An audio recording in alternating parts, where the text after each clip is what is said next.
What's up, everyone? Demboy's back with another one. Shout out two of y'all, actually, Cap Ron and Markeith Whitaker. Y'all both asked me to get into this big nickel over G a bit. Um, looking for heat, looking for coverage stuff. And then also Cap Ron said that he had heard there was some changes to the big nickel over G since the patch, and he was kind of wondering if I could touch on some of that. That I couldn't find any info anywhere, so eventually I figured it out. If anybody can find any other info and there's any little bits and tidbits that I've missed that wasn't just self-evident from me looking at it, post. I'm sure everyone in the community would love to hear your input. But what I noticed, I'm just going to start with what's changed. So if I pick the cover 3 Sky, I didn't notice this right away, but then I did a video earlier about best ways to get a defensive tackle to loop in Madden. So obviously throughout doing that, I did some pretty extensive testing in Big Nickel, right, from last year. So when I went back and watched my videos, when I picked the same cover 3, Crawford was lined up right here. Now on any of the blitzes where the safety drops and rotates, you have a 3-2 and a cover 1, man cover 1. In this, these here, these WS blitzes. The WS blitzes, that is where Crawford's going to be. That is where your D tackle is going to be, just like how it used to be before the patch. So what that really changed was the ability to loop. So if you've been playing big nickel over G and like slanting right, because this guy's on your 3 technique to get a loop, I'd probably stop doing that right away. It looks like they kind of got rid of that. Now, that having been said, what I found is if you spread your line and then just rush wide, I think that's now the best practice. Maybe you could pinch your linebackers just to get them in here if you want. But this, from what I've found in a lot of labbing last night and this morning, is the best practice for running the big nickel over G. If you're looking for any kind of real shed or potential for a loop.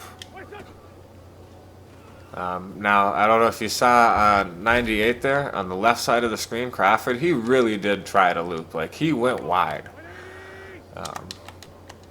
He went wide. Quinn just went too wide as well.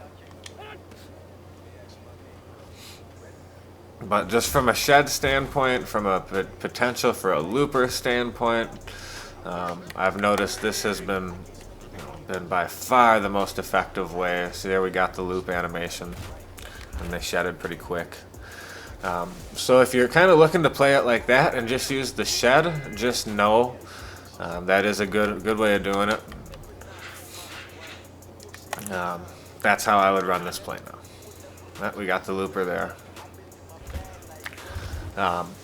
So that's really kind of what I've noticed that's changed since the patch. Now, let's show you some heat.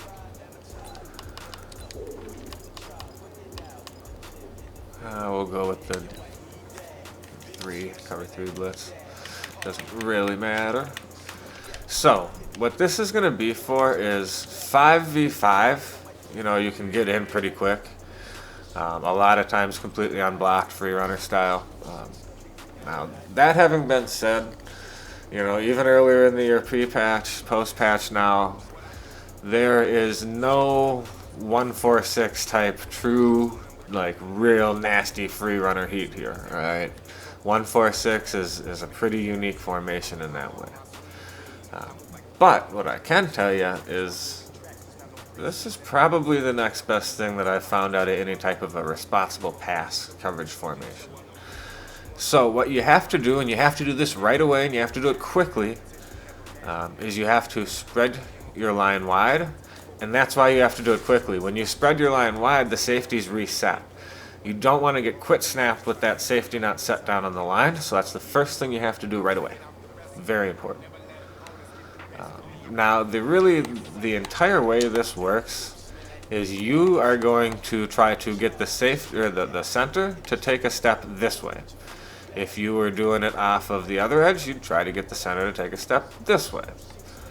that's really what's going to get this home. We need him to go the wrong way. So I'm going to get down in the gap here. I'm just going to go ahead and put man on the running back. Now I'm going to hold down both triggers pre-snap, and when they snap the ball, I'm just going to try to take my first step this way. Then I can kind of go back and do what I need to do. My first step is going to be that way. So do you see how the center just followed me?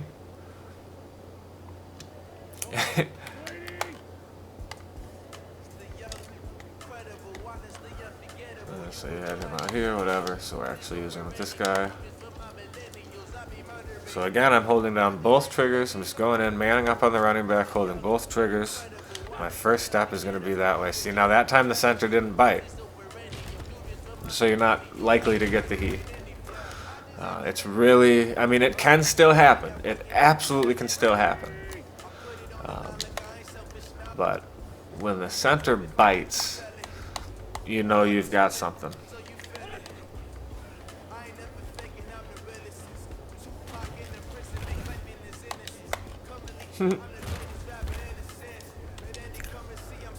So your other option here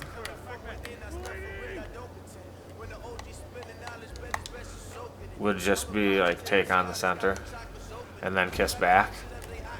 That's going to be a much higher percentage, right? Because the center doesn't have a choice.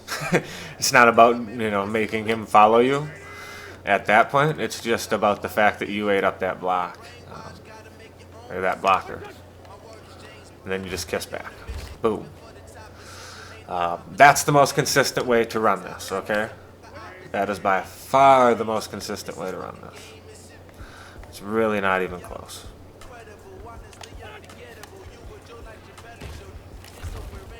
There's your free runner. 5v5 though. 5v5.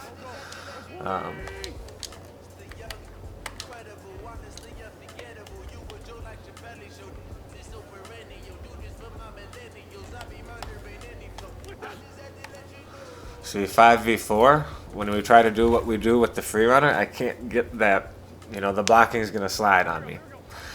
So that's really your big difference between this and the actual free runner. I just want to let you see what it looks like if they block the running back. You know, then he's going to get got. So, you know, really this is a 5v5, which is still good, right? They block 5, you send 5, and you get a free runner. But, you know, that's really as good as it's going to get out of the big nickel. I continue to try to send extra blitzers from different angles and every which way. And really, until I started bringing 7, there was nothing anywhere near as consistent as this. I do want to side note that when I was labbing this, I had a guy trying to run the ball against this setup.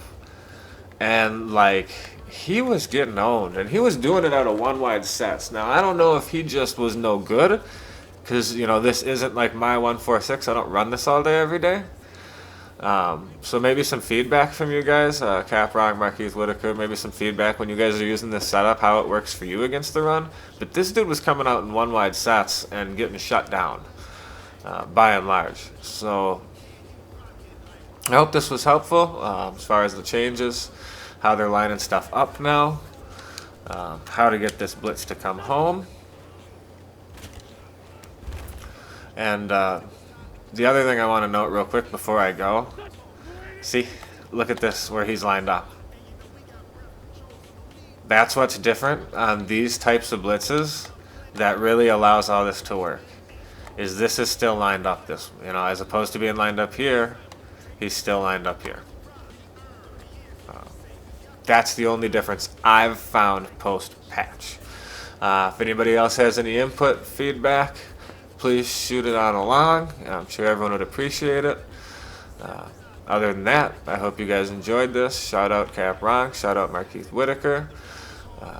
Don't forget, like, comment, subscribe. Peace.